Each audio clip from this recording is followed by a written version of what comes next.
I sat in my car outside the Riverside Garden venue, staring at the small velvet box in my trembling hands. The 1 carat diamond caught the afternoon sunlight streaming through my windshield, sparkling like the future I had planned. 3 months of careful planning had led to this moment. David's sister Emma was getting married today, and I was going to propose to the man I loved more than anything. My heart raced with excitement and nerves as I slipped the ring box into my burgundy dress pocket. Everything felt perfect. I had no idea how wrong I was. Before we dive into what happened next, I would love to know where you are watching from. Drop your city in the comments and hit that like button if you have ever had a moment that changed everything.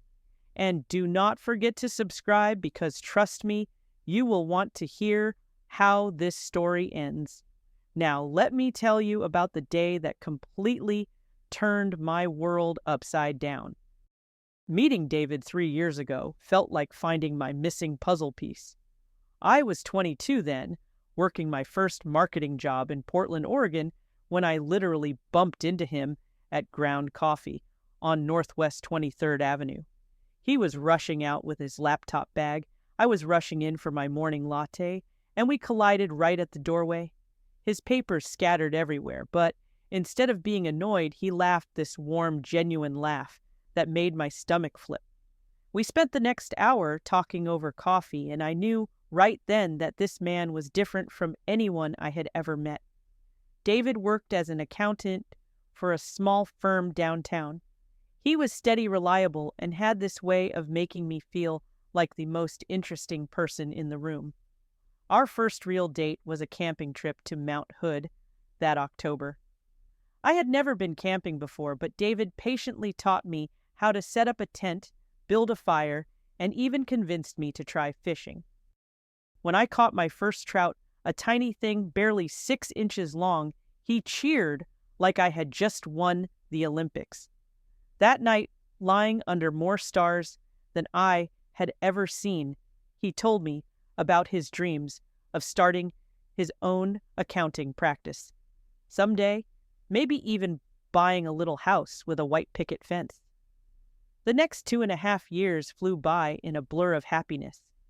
David met my parents during Christmas of our first year together, and my dad immediately took to him. They spent hours discussing sports and investments while my mom kept pulling me aside to whisper how much she adored him. David remembered everyone's birthday, brought flowers for no reason, and held my hair back when I got food poisoning from that sketchy sushi place on Division Street. He felt like home in a way that scared and thrilled me at the same time. By our second anniversary, I started thinking about marriage seriously.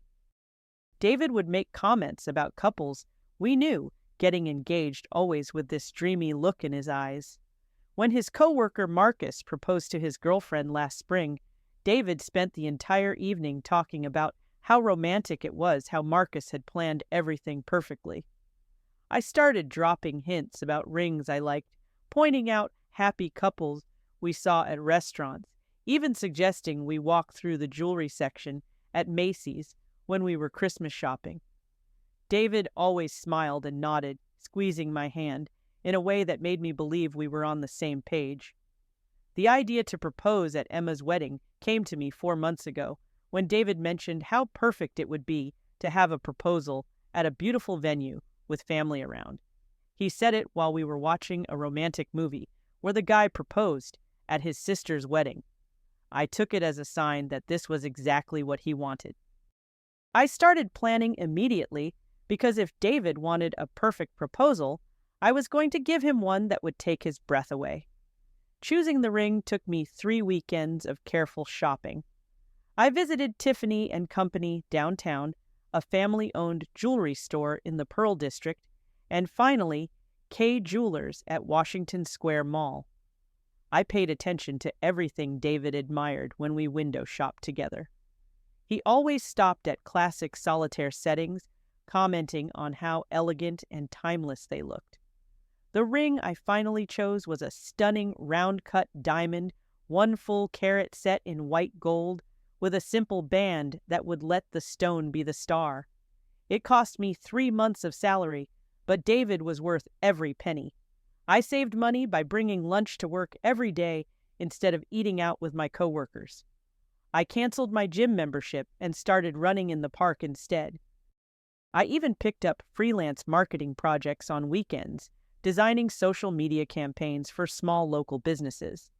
My friend Madison thought I was crazy to spend so much on a ring, but she did not understand what David meant to me. He was my person, my future, my everything. The proposal plan was elaborate but heartfelt. I would wait until after Emma and Jake cut their wedding cake, when everyone would be relaxed and happy from celebrating love all day. I had the ring box in my purse, and I was going to ask the DJ to play our song At Last by Etta James. Then I would get down on one knee right there on the dance floor and ask David to marry me. I practiced my speech dozens of times in front of my bathroom mirror, memorizing every word until it flowed naturally. Madison knew about the plan and promised to be my photographer for the moment. She even bought a new dress to look perfect in our engagement photos. I told my parents the week before, and my mom cried happy tears over the phone. Everyone was excited for us. Everyone believed David would say yes without hesitation. The morning of the wedding, I woke up at 6:30 and immediately started getting ready. I had an appointment at Salon Bella downtown for hair and makeup. The stylist, a sweet woman named Carol, created these perfect loose curls that framed my face beautifully. My makeup was natural, but glowing exactly the look I wanted for such an important day. The burgundy dress I chose was sophisticated but romantic, with a flowing skirt that would photograph beautifully when I got down on one knee. I called my mom while I was getting dressed, and she gave me a pep talk that made me feel even more confident. She reminded me that David loved me deeply and that any man would be lucky to marry me. My dad got on the phone too and said he was proud of me for going after what I wanted. Their support filled me with this unshakable certainty that everything was going to work out perfectly. The wedding ceremony at Riverside Garden was absolutely magical. Emma looked stunning in her grandmother's vintage lace dress, and Jake could not stop smiling as she walked down the aisle. The venue was decorated with white roses, and baby's breath creating this dreamy atmosphere that made everyone believe in fairy tale endings. David looked incredibly handsome in his navy blue suit, and when he reached over to hold my hand during the vows, I felt like my heart might burst from happiness. I sat with David's family at the reception, and everyone treated me like I already belonged. His Aunt Martha kept talking about how wonderful it would be when David and I got married, and his cousin Ryan joked about being David's best man someday. Even his normally reserved father seemed more relaxed than usual, telling me stories about David as a little boy that made me fall in love with him even more. Everything felt perfect, like the universe was aligning to make this the most beautiful day of our lives. During dinner, David was charming and attentive, refilling my wine glass and making sure I had enough of the salmon that I kept saying was delicious. He introduced me to distant relatives as my Leah, with this pride in his voice that made me melt. We danced to several songs, and he whispered sweet things in my ear that made me blush. At one point, he spun me around and said I looked beautiful enough to be a bride myself. I took it as another confirmation that he was thinking about marriage too. The bouquet toss happened right after the cake cutting, just as I had planned. Emma announced that all the single ladies should gather on the dance floor, and honestly, I tried to hang back. I felt a little silly participating since I was about to be engaged in just a few hours anyway. But Emma spotted me trying to hide behind Madison and called out, "Leah, get over here! You have to try to catch it!" She winked at me in a way that made me wonder if David had said something to her about his feelings. There were about 15 women gathered in a loose semicircle, all laughing and playfully jostling for the best position. Emma's college roommate was jumping up and down with excitement, and Jake's teenage sister was giggling with her friends about how catching the bouquet would be so embarrassing. I positioned myself toward the back, not wanting to seem too eager, but still close enough to participate in the tradition. When Emma turned around and counted down from 3, my heart was pounding with anticipation for what the evening held. The bouquet flew through the air in what felt like slow motion, white roses and eucalyptus spinning in a perfect arc. Several women reached up, but somehow it landed right in my arms like it was meant for me. Everyone erupted in cheers and applause, shouting, "You are next, Leah!" and "Time for a wedding." I felt my cheeks burn with embarrassment and excitement as all eyes turned to me and David. That was when David walked over with this strange expression on his face. I expected him to sweep me into his arms, maybe even drop to one knee right then and there. The crowd was watching us with huge smiles, clearly expecting something romantic to happen. David's family was beaming at us, and even Emma was clapping excitedly. I felt like I was living in a movie where everything was building up to the perfect moment. Instead, David looked me directly in the eyes and said, in a voice loud enough for everyone to hear, "Do not get any ideas, Leah. I am not ready to settle down with someone like you." The words hit me like a physical blow, and I felt my face go hot with humiliation. The cheering around us died, immediately replaced by uncomfortable silence. I could feel dozens of pairs of eyes on me, watching my reaction, and I wanted to disappear into the ground. I stood there, clutching the bouquet, trying to process what had just happened. Someone like me? What did that even mean? I forced a laugh and said, "Good to know where we stand."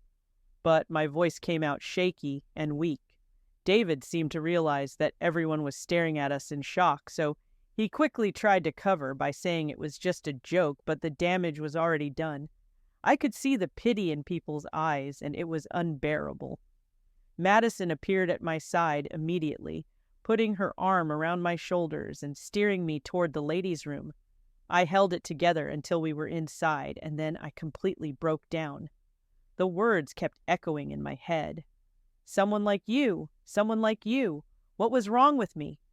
Why was I not good enough for him?" We had been together for 3 years. I thought he loved me. I thought we were building a future together. The rest of the reception passed in a blur of forced smiles and small talk. I returned to the party with fresh lipstick and tried to act like nothing had happened, but I could feel people watching me with sympathy that made my skin crawl. David continued to mingle with his family and friends, laughing and joking, like he had not just humiliated me in front of everyone we cared about. At one point, I overheard him telling his college buddy, Marcus, about how funny the whole bouquet thing was, like embarrassing me with some kind of entertaining anecdote. Emma pulled me aside during the last dance and apologized for putting me in that position. She looked genuinely upset and said she had no idea David would react that way. I could tell she was angry with her brother, but I assured her that it was not her fault. This was her wedding day, and I was not going to let David's cruelty ruin it for her. But inside, I was dying a little more with each passing minute. The drive home was silent, except for the radio playing softly. David hummed along to a few songs, seemingly oblivious to the fact that I had not spoken to him since the bouquet incident. When we got to our shared apartment, he immediately grabbed a beer from the fridge and started calling his buddy from college to recap the wedding. I listened from the bedroom as he laughed about the entire day, describing the food, the music, and, yes, even me catching the bouquet. That was when I heard him say the words that shattered whatever was left of my heart. "Honestly, Marcus, she actually thought I was serious about her. Can you imagine me settling down with someone like Leah? I mean, she is fine for now, but marriage, come on." He laughed like the idea was absolutely ridiculous, and I felt something inside me break completely. 3 years of my life, all my love and devotion, all my dreams of our future together, and I was just someone he was passing time with until something better came along. I sat on our bed staring at the ring box in my hands and felt like the biggest fool in the world. How could I have been so wrong about everything? How could I have misread our entire relationship so completely? I thought about all the times he had talked about marriage, about the future, about how perfect other people's proposals were. Had he been mocking me the whole time? Had he been laughing at my hope behind my back? The worst part was that I could hear him in the living room, completely relaxed and happy, like nothing significant had happened today. He was probably going to come to bed soon, expecting everything to be normal between us. Maybe he would even want to be intimate, thinking that his public humiliation of me was just water under the bridge. The thought made me feel sick to my stomach. I waited until David finished his phone call and went to bed. He had been drinking steadily since we got home, and I could hear his breathing deepen into the heavy rhythm of sleep within minutes of his head hitting the pillow. I lay next to him in the dark, staring at the ceiling and thinking about what I wanted to do next. I could confront him in the morning, demand an explanation, try to work through this, but honestly, I was tired of begging for basic respect from someone who clearly did not value me. Instead, I quietly got out of bed and started gathering my most important belongings. I packed my clothes, my jewelry, my books, and my laptop into 3 suitcases as silently as possible. I had been living in this apartment for 2 years, but suddenly it did not feel like home anymore. It felt like a place where I had been fooling myself about being wanted and loved.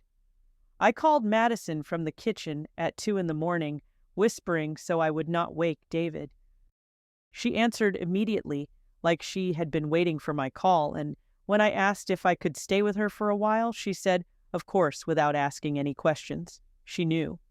She had seen what happened at the wedding, and she understood that something inside me had shifted permanently. Before I left, I took the engagement ring out of its box and slipped it into my jewelry case. Then I placed the empty velvet box on the kitchen counter where David would definitely see it when he woke up. Next to it, I left a simple note written on a piece of paper torn from my day planner. The message was short but clear. Neither am I anymore, Leah. I took one last look around the apartment that had been our home, and I felt nothing. No sadness, no regret, just a strange sense of relief. I grabbed my car keys and walked out the door, closing it softly behind me. The hallway was empty and quiet, and for the first time in hours, I felt like I could breathe properly again. The drive to Madison's apartment in the early morning darkness felt like driving toward freedom. She was waiting for me with hot tea and a warm hug, not asking questions, but just letting me exist in my pain until I was ready to talk. When I finally told her everything that had happened after we left the wedding, she was furious on my behalf, in a way that felt validating and healing. Madison helped me carry my bags up to her guest room, and we spent the rest of the night talking about what I wanted to do next. She reminded me that I had my own apartment before I moved in with David, that I had my own career and my own life that existed completely independent of him. Somewhere along the way, I had forgotten that. I had made David the center of my universe, and now I was remembering that I was whole and complete all by myself. David started calling my phone at 7:30 that morning. The first few calls I let go to voicemail, but when he called for the 5th time in 10 minutes, I turned off my phone entirely. Madison made us breakfast while I sat at her kitchen table, staring out the window and trying to process the fact that my 3-year relationship was over. It felt surreal, like I was living someone else's life. The voicemails, when I finally listened to them, were a progression of panic, anger, and desperation. In the first one, David sounded confused, asking what the empty ring box meant and where I had gone. By the 4th message, he was crying and begging me to come home so we could talk. The last one was different, though. He was angry, saying I was being dramatic and immature, that I could not take a joke, that I was throwing away 3 good years over nothing. That was when I knew I had made the right decision. Even in his apology messages, David could not acknowledge that what he had done was hurtful. He still thought humiliating me in front of his entire family was just a harmless joke. He still did not understand that his words had revealed exactly how he really felt about me, about us, about our entire future together. Emma called me on the third day, sounding exhausted and worried. She said David had been calling her nonstop, that he was staying at their parents' house because he could not stand being in our empty apartment. She told me he had been crying for 3 days straight, asking what the empty ring box meant, begging her to call me and convince me to give him another chance. Emma said she had never seen her brother like this, that he seemed genuinely devastated and lost without me. But I did not call him back. I did not answer his messages or respond to his emails. I had Madison screen my calls and handle anyone who tried to contact me on his behalf. I needed space to figure out who I was without David, to remember what I wanted from life that had nothing to do with him. I started seeing a therapist, a kind woman named Dr. Patricia Chen, who helped me understand that David's behavior had been emotionally manipulative for longer than I realized. Dr. Chen helped me see that healthy relationships do not involve public humiliation disguised as jokes. She pointed out that David had trained me to accept his casual cruelty by framing it as humor, and that I had been walking on eggshells for months, trying to be perfect enough to deserve his love. I started keeping a journal about my relationship patterns and realized how much of myself I had sacrificed trying to be who I thought David wanted me to be. Within a month, I found my own apartment in the Hawthorne district, a cute one-bedroom place with hardwood floors and big windows that let in lots of natural light. I adopted a rescue cat named Pepper, a beautiful gray tabby who had been abandoned but was learning to trust again. We were perfect roommates, both of us healing from relationships that had taught us to doubt our own worth. I threw myself into my work with a passion I had not felt in years. Without David's constant need for attention and validation, I had so much more energy to focus on my marketing campaigns. I landed 3 major new clients for my company and got promoted to senior account manager with a 15% raise. My boss said I seemed more confident and creative than she had ever seen me, and I realized that was because I was finally living for myself instead of trying to impress someone who would never appreciate me anyway. 6 months after leaving David, I started dating again. Not seriously, just casual coffee dates and dinner with men I met through work or friends. It was amazing to discover how differently other people treated me.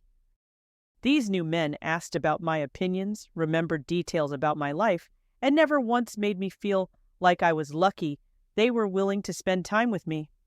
I realized that what I had with David was not love. It was me auditioning for a role in his life that he was never planning to give me. The best part about my new life was the peace. I could watch whatever I wanted on television without worrying about David's commentary. I could eat dinner at whatever time I felt hungry without coordinating with someone else's schedule. I could make plans with friends without checking if David approved of them first. I had forgotten how much I enjoyed my own company, how much I actually liked the person I was when I was not constantly trying to be someone else.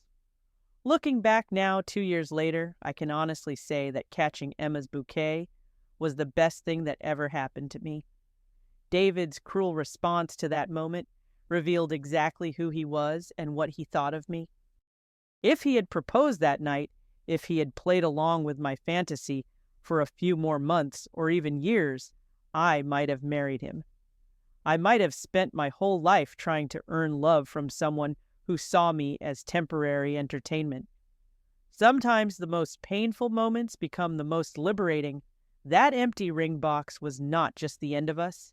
It was the beginning of me choosing myself. And honestly, best decision I ever made. What about you? Have you ever had a moment that felt devastating at the time, but turned out to be exactly what you needed? I would love to hear your stories in the comments below.